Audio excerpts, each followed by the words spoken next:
లోకం తీరు మారుతోంది, మానవత్వం మట్టిలో కలిసిపోతుంది. ప్రాణం అంటే ఎవరికీ లెక్కే లేదు.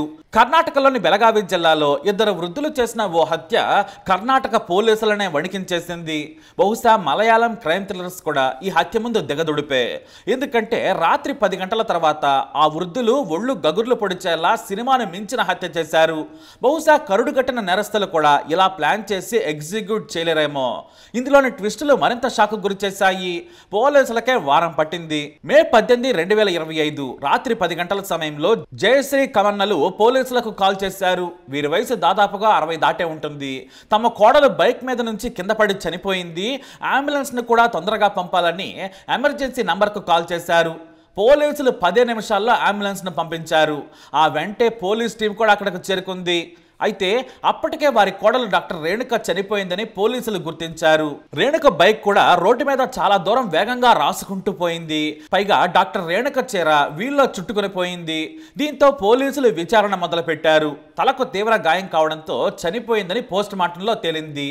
కానీ తలకు తాకిన కొన్ని గాయాలు ప్రమాదంలో తగిలిన గాయాలు కావు, పదునైన ఆయుధాలతో తల మీద కొట్టినట్లుగా ఉందని డాక్టర్లు కూడా మెన్షన్ చేశారు. పోలీసులు కూడా చాలా వరకు ప్రమాదం వల్లే డాక్టర్ రేణుక చనిపోయిందనుకున్నారు. క్రైమ్ సీన్ కూడా చాలా పర్ఫెక్ట్ గా రియల్ యాక్సిడెంట్ ను తలపించేలా బేపచ్చంగా ఉంది. అయితే గుర్తు తెలియని వాహనం ఢీ కొట్టిందని కేసు నమోదు చేశారు. కానీ ఆ గుర్తు తెలియని వాహనం ఏంటనేది పోలీసులు విచారణ మొదలుపెట్టారు. ఎందుకంటే ఆ వృద్ధులు చెప్పినట్లే నమ్మారు కాబట్టి. రోడ్డు మీద గుర్తు తెలియని వాహనం గుద్దెళ్ళిందనుకున్నారు. గాయాలు సహా ప్రమాదం జరిగినట్లు ఆనవాళ్లు కూడా ఉన్నాయి. ఇంకో విషయం ఏంటంటే ఆ వృద్ధులు బాగా ధనవంతులు. కానీ మూడో వ్యక్తి ప్రమేయం లేకుండా ఎవ్రీథింగ్ పర్ఫెక్ట్ గా సెట్ చేసేశారు. ఎంతలా అంటే డాక్టర్ రేణుక తల్లిదండ్రులు కూడా ఇది ప్రమాదం అనే నమ్మారు. కానీ నేరం జరిగినప్పుడు దాన్ని చేసింది ఎవరో తేల్చాల్సిన బాధ్యత కూడా ఉంటుంది. పోలీసులు సీసీటీవీ ఫుటేజ్లను పరిశీలించారు. పలు వాహనాల నంబర్లను సేకరించారు. వారం రోజులు వెతికినా కూడా ఒక్క వాహనం కూడా ప్రమాదం చేసినట్లు గుర్తించలేదు. ప్రమాదం జరిగిన సమయంలో వెళ్లిన పెద్ద లారీలు కూడా 1-2 మాత్రమే ఉన్నాయి. మొత్తానికి ఎక్కడో తేడా కొడుతుందనుకున్నారు పోలీసులు. ఈ క్రమంలోనే చనిపోయిన డాక్టర్ రేణుక తల్లిదండ్రులను పిలిచి విచారించారు. భార్యాభర్తలకు చాలా రోజులుగా గొడవలున్నాయి, అదనపు కట్నం కోసం వేధిస్తున్నారు, మా కూతురుకు పిల్లలు పుట్టడం లేదని కూడా వేధిస్తున్నారు, కొన్నాళ్ల పాటు పుట్టింట్లోనే ఉందని చెప్పారు. ఆ తర్వాత సర్ది చెప్పామని చెప్పారు తల్లిదండ్రులు. ఈ హత్యలో డాక్టర్ రేణుక భర్త సీన్లో లేడు. ఎందుకంటే హత్య జరిగిన సమయంలో అతను సాఫ్ట్వేర్ కంపెనీలో ఉన్నాడు. మంచి పొజిషన్లో ఓ పేరున్న కార్పొరేట్ కంపెనీలో బెంగళూరులో పనిచేస్తున్నాడు. తన భార్యను తల్లిదండ్రుల దగ్గరే ఉంచాడు. పోలీసులకు అనుమానం అయితే ఉంది, కానీ ఎటు చూసినా కూడా డెడ్ ఎండే కనిపిస్తూ ఉంది. దీంతో డాక్టర్ రేణుక భర్త సంతోష్, అత్త జయశ్రీ, మామ కమన్నల ఫోన్లను స్వాధీనం చేసుకున్నారు పోలీసులు. కాల్ డేటా తీసి అసలు హత్య జరిగిన సమయంలో జరిగిన చర్చలు, మెసేజ్లు ఏంటనేది పరిశీలించారు. సరిగ్గా డాక్టర్ రేణుక చనిపోక ముందు, ఆ తర్వాత సంతోష్ తన తల్లికి తండ్రికి దాదాపుగా 20 సార్లకు పైగా కాల్ చేసి మాట్లాడాడు. మెసేజ్లు కూడా చేశాడు. వాటన్నింటినీ కూడా డిలీట్ చేసినట్లు గుర్తించారు పోలీసులు. దీంతో వృద్ధులైన జయశ్రీ కమన్నలను పోలీసులు అనుమానించి వారిని అదుపులోకి తీసుకున్నారు. హత్య జరిగిన సమయంలో భర్త లేకపోవడంతో అతన్ని పోలీసులు అసలు పట్టించుకోలేదు.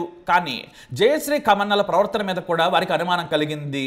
అంత్యక్రియల నుంచి ఆ తర్వాత కూడా వారిలో ఎలాంటి బాధ కనిపించలేదు. విచారణకు రమ్మంటే 2-3 సార్లు అనారోగ్యం అని చెప్పి తప్పించుకున్నారు. ఎలాగైనా సరే వారిని ఈసారి పిలిచి విచారించాలనుకుని పిలిచారు. ఆ తర్వాత తమదైన శైలిలో విచారించారు. మొదట ఇద్దరు చాలా పర్ఫెక్ట్ గా సూదిలోకి దారం ఎక్కించినట్లు అబద్ధాలను బాగా చెప్పారు. ఎంతలా అంటే ఇద్దరి స్టోరీకి పర్ఫెక్ట్ స్క్రీన్ ప్లే కుదిరింది. ఇందులో అత్త జయశ్రీ కోడల గురించి తెగ ప్రేమను కురిపించేసింది. నా కోడలు డాక్టర్ గా పనిచేస్తుంది, డబ్బులు బాగా సంపాదిస్తోంది, కాకపోతే పిల్లలు లేరు, నా కొడుకుకు మేమే సర్ది చెప్పుకున్నాం, కొద్ది రోజుల పాటు పుట్టింటికి వెళ్ళింది, ఆ తర్వాత పిల్లలు లేకున్నా కూడా దత్తత తీసుకుని పెంచుకుందామని చెప్పాం. ఆనాటి నుంచి అంతా బాగానే ఉంది. అయితే దేవుడికి ప్రత్యేక పూజలు చేస్తే పిల్లలు పుడతారని మా బంధువులు చెప్పారు. మేము ఆదివారం పూట సాయంత్రం వెళ్లి అదే ఆదివారం రాత్రి వేళ శని పూజలు చేయించాం. ఆ విషయాన్ని ఎవరికీ చెప్పలేదు. వచ్చే సమయంలో నేను మా ఆయన ఓ బైక్ మీద వస్తున్నాం. నా కోడలు తన హోండా యాక్టివ్ మీద వస్తోంది, మాకంటే కాస్త వెనకొస్తోంది. మేము ముందు వెళ్ళాం. కొంతసేపటి తర్వాత ఎంతకీ మా కోడలు వెనక కనిపించకపోవడంతో రోడ్డు పక్కన ఆపి కాల్ చేశాం. ఫోన్ రింగ్ అవుతున్నా కూడా లిఫ్ట్ చేయలేదు. మాకు భయం వేసి వెనక్కి వచ్చాం. మా కోడలు రేణుక రేణుక అక్కడ రోడ్డు మీద పడి ఉండడం చూసి వణికిపోయాం. మా ముందు 2-3 లారీలు వెళ్ళాయి, అవే గుద్దేసి ఉంటాయని చెప్పింది జయశ్రీ ఏడుస్తూ. ఇదే కథను కమన్న కూడా పోలీసులకు చెప్పాడు. అయితే అప్పుడే పోలీసులు అడిగారు, మీకు కారు ఉంది కదా, 2 బైకుల మీద ఎందుకు వెళ్లారని ఇద్దరిని వేరువేరుగా ప్రశ్నించడంతో అక్కడే వేరువేరు సమాధానాలు చెప్పారు. అవుట్ ఆఫ్ సిలబస్ ప్రశ్న కావడంతో వణికిపోయారు ఇద్దరు. మొత్తానికి వీళ్ళిద్దరూ అబద్ధం చెబుతున్నారని తెలిపోయింది.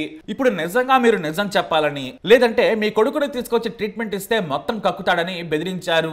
మొదట చాలా ధైర్యంగా సమాధానం చెప్పిన ఇద్దరు మొసలి హంతకులు ఆ తర్వాత బోరును వెలపిస్తూ ముందు భర్త నిజం ఒప్పుకున్నాడు. ఆ వెంటనే భర్త నిజం చెప్పడంతో జయశ్రీ కూడా మొత్తం చెప్పేసింది. కానీ వాళ్ళు హత్య చేసిన తీరు అత్యంత హేయం. ఆ రోజు రాత్రి కోడలికి మంచి మాటలు చెప్పి గుడికి తీసుకొచ్చారు. ఈ విషయంలో జయశ్రీనే కోడలిని గుడికి రమ్మని చెప్పింది. ఆదివారం సాయంత్రం పూట ఆసుపత్రి ఉండదు కాబట్టి రమ్మని చెప్పింది. అయితే డాక్టర్ అయినా కూడా రేణుకి ఇక్కడ సంతానం కలగకపోవడంతో మూఢనమ్మకాలను నమ్మింది. తన స్నేహితుల్లోనే పేరున్న డాక్టర్ల సలహాల ప్రకారం మందులు వాడినా కూడా ఆమెకు సంతానం కలగలేదు. దీంతో తన భార్యను చంపాలని రోజు తల్లిదండ్రులతో పేచి పెట్టుకున్నాడు భర్త సంతోష్. ఆమె చనిపోతేనే నేను హాయిగా ఉంటాను, ఏం చేస్తారో నాకు తెలియదు, మీరు మాత్రం రేణుకను చంపాలని చెప్పాడు. దీంతో కొడుకు కోసం జయశ్రీ పక్కా ప్లాన్ వేసింది. ఆ రోజు రాత్రి గుడికి తీసుకెళ్లి పూజలు చేయించి తిరిగి వచ్చే క్రమంలో పక్కపక్కన 2 బైకుల మీద వస్తున్నారు. అయితే ముందస్తు ప్లాన్ ప్రకారం మెయిన్ రోడ్ మీద వేగంగా వస్తూ ఉండగా భర్త బైక్ నడుపుతూ ఉండగా వెనక కూర్చుంది జయశ్రీ. ఆ సమయంలోనే వీరి బైకు కోడలి బైకుకు దగ్గరగా పోనించాడు. వేగంగా ఇద్దరు నడుపుతున్నారు. ఇక అప్పటికే చీకటి పడింది. తొందరగా వెళ్దామని కోడలను తొందర పెట్టారు. దీంతో ఆమె కూడా స్పీడ్ గా బైక్ తోలడం మొదలు పెట్టింది. అంతే, వెనుక కూర్చున్న జయశ్రీ కోడలను ఒక్కసారిగా నెట్టేసింది. దీంతో బైక్ వేగంగా కుడివైపుకు తీసుకెళ్లి కింద పడింది. కానీ ఆమె చనిపోలేదు. ఇక వీళ్లు కూడా బైక్ ఆపి రోడ్డు పక్కన ఉన్న రాళ్లతో తీవ్రంగా తల మీద కొట్టారు. నన్ను చంపొద్దు, మీకు దండం పెడతానంది రేణుక. అయినా కూడా వినలేదు. తలకు 2 సార్లు బలంగా పెద్ద రాయి తాకడంతో ఆమె స్పృహ కోల్పోయింది. అయినా కూడా వీళ్ళు వదలలేదు. చచ్చే వరకు రాళ్లతో తల మీద కొట్టారు. ఆ తర్వాత ఇదంతా ప్రమాదంలా కనిపించాలని శవాన్ని ఆమె చీరతోటే బైకుకు చుట్టారు. ముందే తెచ్చుకున్న తాడును బైకు కట్టి దాదాపు 100 మీటర్లకు పైగా కమన్న లాక్కెళ్లాడు. ఇక దూరంగా వాహనాలు వస్తున్నట్లు కనిపించడంతో తాడు విప్పేసి రోధించడం మొదలు పెట్టాడు. ఆ తర్వాత పోలీసులకు కాల్ చేశారు. అలా అత్యంత హేయంగా దారుణంగా వృద్ధాప్యంలో హాయిగా రామ లక్ష్మణ అంటూ ఉండాల్సిన వృద్ధులు తమ కొడుకు చెప్పాడని కోడలిని హత్య చేశారు. కానీ ఇక్కడే ఓ ట్విస్ట్ తేలింది. అదేంటంటే బెంగళూరులో నంగనాచిలా ఉన్న సంతోష్ వేరే పెళ్లి చేసుకున్నాడు. ఈ విషయం అమాయకురాలైన డాక్టర్ రేణుకకు తెలియదు, ఆమె తల్లిదండ్రులకు కూడా తెలియదు. డాక్టర్ రేణుకకు కాస్త మతిమరుపు సమస్యలున్నాయి. ప్రతిదీ నోట్ చేసుకుని తన పని తాను చేసుకుంటుంది. ఇక్కడ మతిమరుపు అంటే అది పూర్తిగా కాదు, చిన్న చిన్న విషయాలను మర్చిపోతూ ఉంటుంది. చాలా మందికి ఉండే మతిమరుపు సమస్యే. అయితే ఎంతకీ పిల్లలు పుట్టకపోవడంతో డాక్టర్ అయిన భార్యను వదిలించుకోవాలనుకున్నాడు. కానీ ఈలోపే వేరే యువతిని పెళ్లి చేసుకున్నాడు.